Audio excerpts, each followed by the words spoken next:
Hey, what is up? So, of course, we have the times 10 shard event tomorrow as expected, and we also have a summon rush that will coincide with that times 10 shard event. And this one is, of course, for the Bible, the Thorn fragments. So, of course, we need to pull some shards for this one. And, of course, I was preparing mystery shards because, of course, we do not want to pull our ancients, voids, or sacreds during a times 10 event.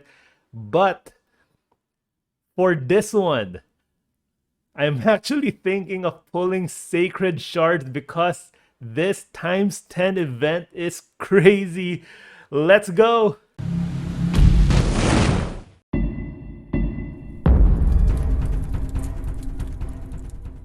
All right, so we'll start with the epic champions. The legendaries for this times 10 event are crazy, but the epics are some of the best epics in this game as well. So I'm surprised that Plarium is doing a crazy times 10 event on a Summon Rush Fragment event where we do need to pull shards. So of course, a lot of players will be pulling shards anyway, and they're doing this crazy times 10 event. So I guess they really need some money. I don't know if the war has been affecting them that much. But yes, this is everyone. Whether you're free to play, a whale, endgame player, you will be pulling shards for this times 10 event. All right, so first one up is Seeker, one of my favorite, my personal favorite epics because he was one of the first one that I pulled for my account, and he's great, especially for early game arena. He was so I paired him up with my Haikatoon, and then I had Elhain as my nuker. And yeah, he's great as a speed booster in arena because he does have this A2 that fills your turn meter by a huge 30% and then places increased attack also. So of course it helps your nuker out a lot and also grants himself an extra turn. So he will immediately, after doing this A2, he will do his A1. So technically he will be doing his A1 every single turn, which means he will have a very good chance, 50% chance when book, of placing Provoke, which what I do here is if he goes first, I will place Provoke on the enemy team speed booster, whether it's the Haikatoon or whatever speed booster that the enemy team has. And that really probably almost 100% makes sure that you win that arena battle, especially for early game. And just in case you lose the speed battle, like your Seeker is not as fast or it's not faster than the enemy speed booster, you have this passive as well that heals this champion by 20% HP and places increased defense on everyone for 2 turns when hit with a critical hit. So this is just in case that you have a slower team than the other team. Don't worry, Seekers got you covered as well. So this guy is really useful. Also has an ally defense arena aura by 30%. So I think really one of the best epic champions in the game, whether you're early game, mid game, late game. He's also used in a lot of those unkillable clan boss teams. So definitely if you don't have him, he's so much fun. Also looks really cool though. Yeah. All right. So that's the first one. Next up is Magnar. Now, I don't have this guy. I do have him in my champion index because I think, if I remember correctly, he was part of a fusion event before. He was one of the 4 epics that you have to fuse into a legendary. I forgot which legendary that was. And I thought to myself, this guy is really good, but I'll just wait. I'll probably pull him from an ancient shard or a sacred shard eventually. Guess what? I still haven't done so. So my only Magnar, I've fed him to fuse that legendary, and I really want one. It's all because of this A2. For an epic champion, this hits like a legendary champion nuke. Attacks all enemies, places an extra hit on enemies without HP burn, and also places a stun for 1 turn on enemies under HP burn, but you do not actually want the second part of the skill. So you don't want HP burn. He does not place any HP burn on his kit, so that's great because we want this extra hit.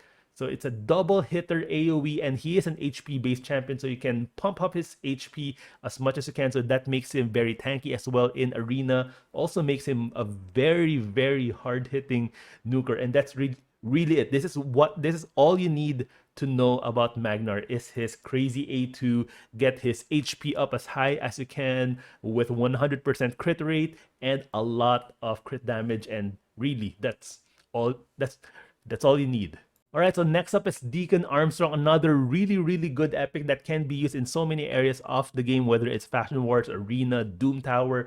Really good for Astranix, the Dark Fade, that Doom Tower boss. He has this A3 that works very similar to Seeker's A2, fills this turn meter, fills all allies' turn meter by 15%, and then decreases the turn meter of all allies of all enemies by 15%. Similar to Seeker, but Seeker gives you a 30% boost, but this one cuts that in half. So you increase your own turn meter, decrease the enemies, and then similar to Seeker, grants an extra turn. And then after that, instead of the provoke that Seeker does, he will do an AoE decrease defense immediately on the same turn, because of course this A3 grants himself an extra turn. You boost your own team, and then he will land decreased defense, getting ready for that huge nuke. And of course for PvE, for boss fights, his A1 is great with that leech for those long boss fights to make sure that your HP is topped up with this A1. Also a very good aura that can be used everywhere. Ally speed in all battles by 19%. So Seeker, Magnar, Deacon Armstrong, really some of the best epics in this game. And finally, for the Void epic, oh my god, it's Madameceres. Again, if you've been following my my videos, this is my most wanted Void epic, because after, I've been playing this game for, I think, more than 2.5 years now. I still do not have a Madameceres.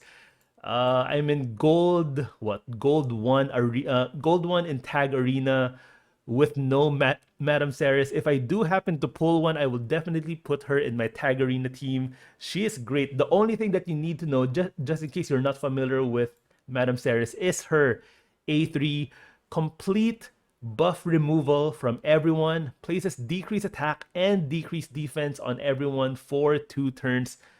It's crazy. She just needs to get this skill out of there, removes all of the buffs, whether it's a shield, a block debuff, whatever it is. Just build her with a lot of accuracy. Make sure that she has enough speed, she has enough accuracy to land this skill with that decreased attack and decreased defense, and you've basically won the arena fight by then. So I I don't know if I'm should I pull void shards as well? I'll probably pull sacred shards, but void shards I'm not sure. I'll have to think about that, but it's very tempting. Definitely very tempting. All right, so legendaries, we have Lisandra, the turn meter queen in this game. Her A3 places increased speed on all allies for 2 turns, fills the turn meter of all allies by 30%, and decreases the turn meter of all enemies by 30%. It's like Deacon Armstrong, but on steroids. So it's crazy. And if that's not enough, her A2 is a single target that fully depletes a target's turn meter. She's great for someone like Astranix the Dark Fae, again in the Doom Tower, to make sure that Astranix does not get a turn, to keep her turn meter down with this A3, with this A2 as well, and a very good speed aura in all battles by 24%. Not the highest, but since this is all battles, it's very flexible. You can use it in Arena, Doom Tower, Faction Wars, everywhere. Yeah.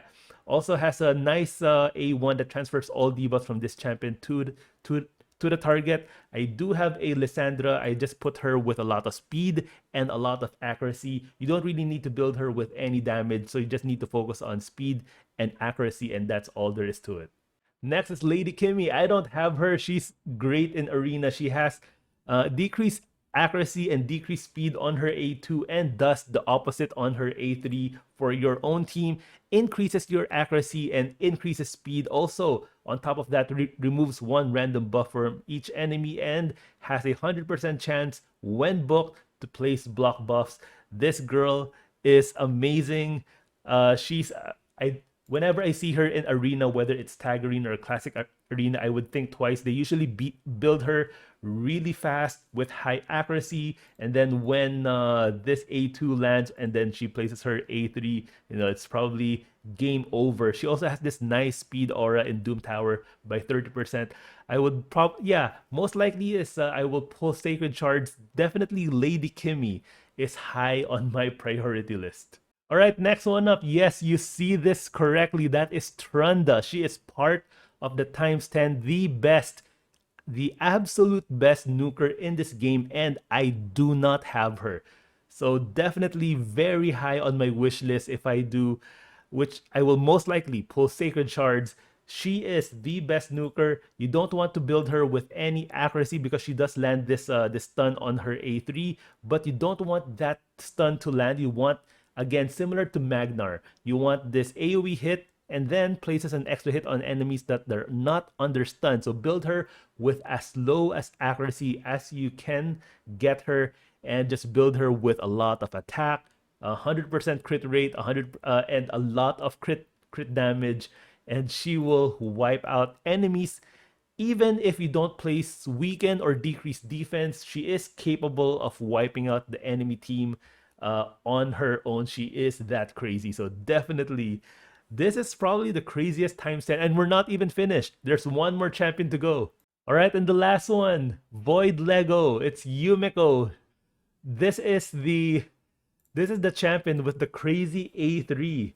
Decreases cooldown of all skills by of all ally skills by 3 turns. So that's a Chimera skill. And increases the cooldown of all enemy skills by 3 turns. That's a Warlord skill.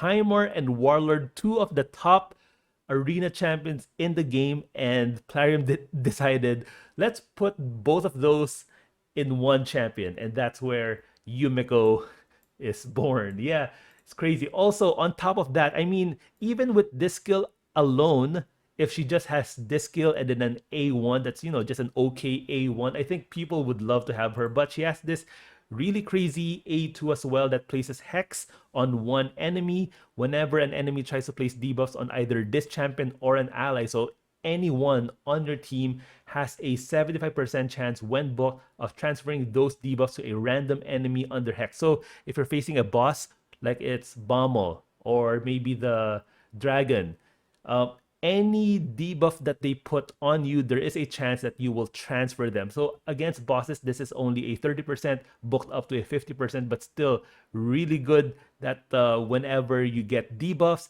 anyone, it doesn't have to be her, it can be anyone on your team, there's a chance that you will transfer those to the enemy if they are under Hex. So this is on a 3-turn cooldown when booked, and the Hex is there for 3 turns. So definitely a really good A2 right here. Also, when someone fills a turn meter of an enemy under Hex, this champion's turn meter will be filled instead.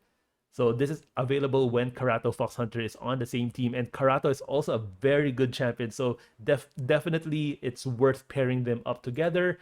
And that's not all. We have a passive here, places a perfect veil on this champion for 2 turns at the start of each round. So she will start let's say if it's an arena fight, she will start it with perfect veil, and if she's under veil, she's immune to all debuffs. So this is like an auto immunity set.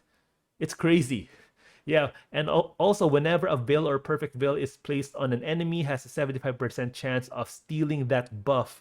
So when you're up against a Duchess and the Duchess places a veil on the enemy, you have a chance of stealing that veil so that you will be again immune to all debuffs. This is crazy. Yeah. Also, only available when Karato Fox Hunter is on the same team. So definitely they are worth pairing together.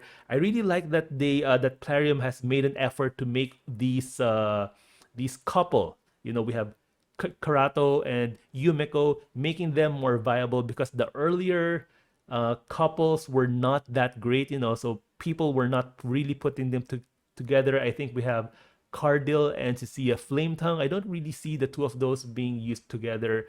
And yeah, some of the earlier champions as well. So definitely, I'm very excited for this times 10. I don't have Yumiko, I don't have Trunda, I don't have Lady Kimmy. So definitely those are in my wish list. And again, I will most likely pull Sacred Shards. And last time I pulled Sacred Shards, I pulled 10 with no legendaries, and the Mercy system is at 12. So I'm close to Mercy. So it will definitely be a good time to pull. But even if I do not get a Lego, I'm hoping to get a Magnar, because that is the non-void epic that from this times 10 list that I am still missing. So yeah, it's gonna be crazy. So I don't know what your plan is, if you're pulling mystery shards or sacreds or ancients or voids. But one thing's for sure, Plarium will be very rich this weekend. That's all. Thank you guys for watching. I'll see you guys this weekend when I pull my shards.